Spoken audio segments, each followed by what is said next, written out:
నమస్తే, welcome to our channel. నేను సిరి. గుడివాడలో అయితే వైసీపీ కార్యాలయం అయితే ఖాళీ అయిపోయింది. సో దీనివల్ల కొడాలి నానికి ఒక వార్నింగ్ కూడా వచ్చిందని చెప్పేసి మనకి వార్తలు వస్తున్నాయి. సో ఇందులో ఎంతవరకు వాస్తవం ఉంది ఏంటనేది మనకి వివరించడానికి మనతో పాటు ఉన్నారు ప్రముఖ రాజకీయ విశ్లేషకులు కేవీ ప్రసాద్ గారు. నమస్కారం సార్. నమస్తే అమ్మా. చూస్తుంటే కొడాలి నానికి గట్టి వార్నింగ్ వచ్చింది అని చెప్పేసి వార్తలు వస్తున్నాయి. అంటే గుడివాడలో వైసీపీ కార్యాలయం కూడా ఖాళీ అయిపోయింది మొత్తానికి అని చెప్పేసి కూడా మనకి వార్తలు వస్తున్నాయి. ఇందులో ఎంతవరకు వాస్తవం ఉందంటారు? యాక్చువల్గా అది గుడివాడ నడిబొడ్డున ఉన్న ఒక సినిమా థియేటర్ అమ్మ, అది శరత్ థియేటర్ అని. సో ఇన్ని రోజులు కూడా ఏంటంటే తను ఎవరైతే తన భాగస్వాములు ఉన్నారో, హక్కుదారులు ఉన్నారో వాళ్ళందరినీ కూడా బెదిరించి తన ఇష్టానుసారం తన పార్టీ ఆఫీస్ గాను తన అడ్డాగా మార్చుకుని తన అసంఖ్య కార్యక్రమాలన్నింటికి దాన్ని ఉపయోగిస్తూ ఉన్నాడు అతను. సో అతను అనుచరులు అక్కడి నుంచే ఆ భూ కబ్జాలకు పాల్పడిన, ఆ క్యాసినోలు నడిపించిన, లేకపోతే పేకాట క్లబ్బులు నడిపించిన, ఇవన్నీ కూడా అక్కడి నుంచి చేస్తూ ఉన్నారు. సో ఎన్నిసార్లు వాళ్ళు ఆ యజమానులను అడిగినా కూడా వాళ్ళని బెదిరించడం, వాళ్ళని దరిదాపులు కూడా రానివ్వకుండా చేయడం, ఆ విధంగా చేస్తూ ఉన్నారు.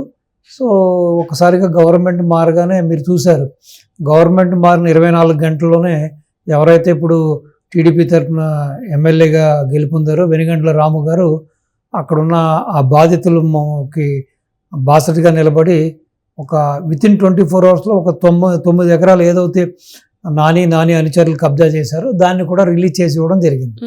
అదేవిధంగా ఈ శరత్ థియేటర్ కూడా వాళ్ళు ఎమ్మెల్యే గారిని అభ్యర్థించడం, ఎమ్మెల్యే గారు ఇమ్మీడియట్గా దాని మీద యాక్షన్ తీసుకుని వాళ్ళకి న్యాయం చేయడం జరిగింది. న్యాయం చేసిన తర్వాత వాళ్ళు అదే శరత్ థియేటర్కి ఒక టీ పార్టీకి పిలవడం జరిగింది ఎమ్మెల్యే గారిని. సో ఆయన రావడం, వాళ్ళతో కలిసి కూర్చోవడం, దగ్గర ఎవరైతే ఎలవర్తి శ్రీనివాసరావు మిగతా భాగస్వాములు ఉన్నారో 75% వాటా ఎలవర్తి శ్రీనివాసరావు అయింది. సో ఇన్ని రోజుల్లో ఆయన్ని బెదిరించి ఆ చుట్టుపక్కల రాకుండా కూడా వీళ్ళ ఇష్టానికి వీళ్ళ యొక్క అడ్డాగా మార్చుకుని, వీళ్ళ ఆఫీస్గా మార్చుకుని అక్కడి నుంచే వీళ్ళ యొక్క రౌడీజం, గూండాయిజం, వీళ్ళ భూ కబ్జాలు, వీళ్ళ అన్ని అక్రమాలకి అదే అడ్డగా మార్చుకున్నారు. సో ఒక్కసారిగా అది వాళ్ళ చేతికి వెళ్ళగానే అక్కడున్న కొడాలి నానికి సంబంధించిన చిత్రపటాలు కానీ, జగన్కి సంబంధించిన చిత్రపటాలు కానీ, సో వైసీపీకి సంబంధించిన జెండాలు మొత్తం అన్నిటిని వాళ్ళు రిమూవ్ చేయడం జరిగింది. సో ఇన్నాళ్ళకి శరత్ థియేటర్కి ప్లస్ యజమానులకి న్యాయం జరిగింది. ఇది మాత్రమే కాకుండా వెనుగండ్ల రాము గారు ఏం చెబుతున్నారంటే, ఇంకా ఈ గడ్డం గ్యాంగు ఎవరైతే కొడాలి నాని అనుచరులు ఉన్నారో ఇంకా ఎన్నో భూ కబ్జాలకి, ఎన్నో అక్రమాలకి పాల్పడ్డారు. సో బాధితులందరూ కూడా బయటకు వచ్చి ఇదిగో మాకు ఈ అన్యాయం జరిగిందని చెబితే వాళ్ళందరూ కూడా న్యాయం చేస్తామని చెప్పి కూడా చెప్పడం జరిగింది. అంటే ఇప్పటివరకు చూసుకుంటే ఈ గత 5 సంవత్సరాలు ఏవైతే భూ కబ్జాలకి పాల్పడినాయి, ఇంకా చాలా వరకు మనం చూస్తే ఖనిజాల గురించి మైనింగ్ దాని గురించి కూడా మనకు అప్పట్లో చూసాం. ఎన్ని చేశారు ఏంటి అనేది. ముఖ్యంగా ఇందులో ఏంటంటే సిఎస్ పేరు, అంటే ఎవరైతే ఇంతకుముందు ఉన్నారో జవహర్ రెడ్డి, తన పేరైతే బాగా వినిపించడం జరిగింది. మరి వీళ్ళ మీద తగు చర్యలు ఉంటాయా? ఇప్పుడైతే వాళ్ళ స్థలాలు అయితే వాళ్ళకి వస్తున్నాయి. మరి వీళ్ళ మీద కేసు ఫైల్ చేయడం అలాంటివన్నీ జరిగినప్పుడు వీళ్ళ మీద తగు చర్యలు తీసుకుంటారా లేదా? అసలు ఇప్పుడు ఒక్కోటిగా బాబు గారు శ్వేతపత్రాలు రిలీజ్ చేస్తున్నారు కదమ్మా. రాష్ట్రంలో ఈ విధంగా చాలామంది పొలాలు కబ్జా అయినాయి, ఇళ్ల స్థలాలు కబ్జా అయినాయి, ఇళ్ళు కబ్జా అయినాయి, థియేటర్స్ కబ్జాలైనాయి, రిసార్ట్స్ కబ్జాలైనాయి, క్లబ్బులు కబ్జాలైనాయి. సో ఒకటి కాదు కదా, ఎక్కడైతే వీళ్ళందరూ కన్ను పడిందో, ఈ వైసీపీ నాయకులు జగన్ అనుచరులు కన్ను పడిందో, సో చాలా ప్రాపర్టీస్ అన్నీ కూడా హస్తగతం అయిపోయినాయి. ఈవెన్ బాబు గారు శ్వేతపత్రంలో కూడా చెప్పారు, దగ్గర 1,75,000 ఎకరాలు, అంటే దగ్గర 35,000 కోట్ల రూపాయలు ఖరీదు చేసే భూములు అన్యాకృతం అయిపోయినాయి. సో కబ్జాలైనాయి, చేతులు మారిపోయినాయి. సో ఇవన్నీ కూడా ఇప్పుడు బాధితులందరూ కూడా బయటకు రావాలి, వచ్చి కంప్లైంట్స్ ఇవ్వాలి. కంప్లైంట్స్ ఇస్తే వాళ్ళకి డెఫినెట్గా ఈ గవర్నమెంట్ న్యాయం చేస్తుంది. అలాగే కొన్ని అసైన్డ్ ల్యాండ్స్, కొన్ని పోరంబోక్ ల్యాండ్స్, కొన్ని ప్రభుత్వ భూములు కూడా కబ్జా గురైనాయి. సో అవన్నీ కూడా ప్రభుత్వం హ్యాండ్ ఓవర్ చేసుకుంటుంది, హ్యాండ్ ఓవర్ చేసుకోవాలి కూడా. చేసుకుని ఎవరైతే ఇటువంటి కార్యక్రమాలకి పూనుకున్నారో, ఇటువంటి పనులు చేశారో వాళ్ళందరి మీద కూడా జ్యుడిషియరీ మూలంగా కఠినంగా శిక్షించాలి, శిక్షలు కూడా వేయాలి. ఎందుకంటే ఫ్యూచర్లో ఎవరు కూడా ఇటువంటి పనులు చేయడానికి ముందుకు రావడం కానీ సాహసం కూడా చేయకూడదు. సో ఆ విధంగా ప్రభుత్వం ఆ దిశగా చర్యలు తీసుకోవాలి. ఆ విధంగా యాక్షన్ తీసుకుని వీళ్ళందరికీ కూడా మీరు చెప్పినట్టుగానే కఠినమైన శిక్షలు వేయాలి, వీళ్ళని శిక్షించాలి. సో లేకపోతే ఏంటంటే ఇది ఒక పరిపాటి అయిపోతుంది.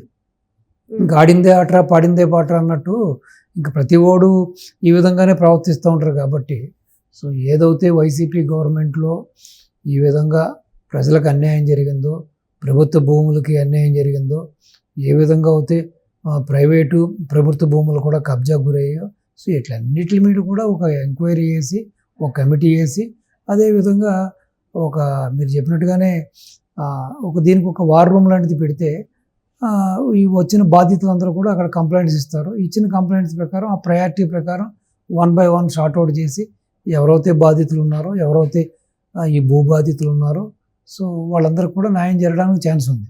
ఇప్పుడు ఏ విధంగా అయితే శరత్ థియేటర్ బయటకు వచ్చింది, మొన్న అధికార పార్టీ కూటమి వచ్చిన 24 గంటల్లోనే 9 ఎకరాల భూమిని కూడా ఎవరైతే భూ బాధితులు ఉన్నారో వాళ్ళకి అప్పచెప్పడం జరిగింది. సో డెఫినెట్గా నాట్ ఓన్లీ గుడివాడ, ఎంటైర్ ఏపీలో మొత్తం ప్రతి జిల్లాలో, ప్రతి ఊళ్ళో, ప్రతి ఏరియాలో కూడా ఇటువంటి చాలా జరిగినాయి. చాలామంది బాధితులు ఉన్నారు. సో ఇళ్ళు పోగొట్టుకున్న వాళ్ళు, పొలాలు పోగొట్టుకున్న వాళ్ళు, ఇళ్ల స్థలాలు పోగొట్టుకున్న వాళ్ళు, రకరకాల ఆస్తులు కమర్షియల్ కాంప్లెక్స్లు పోగొట్టుకున్నారు, హోటల్స్, రెస్టారెంట్స్, ఒకటని కాదు కమర్షియల్ కాంప్లెక్స్, ఎన్నో ఆస్తులు పోగొట్టుకున్నారు. సో వాళ్ళందరికీ కూడా ప్రభుత్వం వాళ్ళ స్పందించి సో వాళ్ళందరికీ కూడా న్యాయం చేయాలన్నమాట. డెఫినెట్గా చేయాలి. అంటే ఇప్పటి వరకు చూస్తుంటే దిగువ తరగతి, మధ్య తరగతి వాళ్ళ ఆస్తులు చాలా వరకు కబ్జాకి గురయ్యాయి. వాళ్ళు పైసా కూడగొట్టుకొని సంపాదించుకున్న ఆస్తులన్నీ కూడా వాళ్ళు కోల్పోయారని చెప్పేసి అయితే మనకి కొంతమంది తెలుసు. మరి ఇప్పుడు వాళ్ళ ఆ కబ్జాకి ఏదైతే తీసుకున్నారో వాళ్ళ దగ్గర నుంచి అన్యాయంగా మరి వాళ్ళ ప్లేసులు వాళ్ళకి ఇచ్చే అవకాశం ఉందా లేదా? అసలు ఇస్తారంటారా అసలు వీళ్ళు? ఇవ్వాలి కదమ్మా. ప్రభుత్వం మీద కూడా ఎన్నో ఆశలు పెట్టుకుని డెఫినెట్గా ఈ ప్రభుత్వం వస్తే మనకు న్యాయం జరుగుతుంది, ఏదైతే మనం కోల్పోయామో అది తిరిగి మన చేతికి వస్తాయని చెప్పి చాలా ఆశతోటి ప్లస్ ప్రజలందరూ కూడా మూకముడిగా ఒక తాటి మీద వచ్చి ఈ ప్రభుత్వానికి అధికారాన్ని ఇవ్వడం జరిగింది. సో ఇప్పుడు ఈ ప్రభుత్వం యొక్క అది ప్రైమ్ బాధ్యత, అది ప్రధానమైన బాధ్యత ఏంటంటే ఎవరైతే బాధితులు ఉన్నారో వాళ్ళందరికీ కూడా న్యాయం చేయవలసిన బాధ్యత ఈ యొక్క ప్రభుత్వ అధినేతలు యొక్క భుజస్కంధాల మీద ఉంది. సో డెఫినెట్గా చేయాలి. శ్వేతపత్రాలు రిలీజ్ చేయడం, వాళ్ళు చేసిన తప్పులను ఎత్తి చూపడమే కాకుండా ఎవరైతే బాధితులు ఉన్నారో వాళ్ళకి ఏదైతే వాళ్ళు కోల్పోయారో దాన్ని మళ్ళీ వాళ్ళ దగ్గరికి చేర్చడం, వాళ్ళకు న్యాయం చేయడం అనేది ఈ ప్రభుత్వం యొక్క ప్రధాన ఎజెండాగా ఉండాలి, ప్రధాన బాధ్యతగా ఉండాలి. ఆ విధంగానే ప్రజల యొక్క ఎదురు చూపులు, వాళ్ళ యొక్క ఎక్స్పెక్టేషన్స్ కూడా చాలా ఎక్కువగా ఉన్నాయి. సో డెఫినెట్గా వాళ్ళ ఆశలు వమ్ములు కాకుండా, వాళ్ళ ఆశలు అడియాసలు కాకుండా వాళ్ళకి న్యాయం చేయవలసిన బాధ్యత ఏదైతే ఈ రోజున కూటమి ప్రభుత్వం ఉందో ఈ కూటమి ప్రభుత్వం యొక్క ప్రధాన లక్ష్యంగా ఉండాలి, ప్రధాన ఆశయంగా ఉండాలి. ఆ విధంగానే ఆ దిశగానే వాళ్ళకి న్యాయం కూడా చేయాలి. ఈ ప్రభుత్వం ఏదైతే ఉందో ప్రభుత్వం డెఫినెట్గా చేయాలి.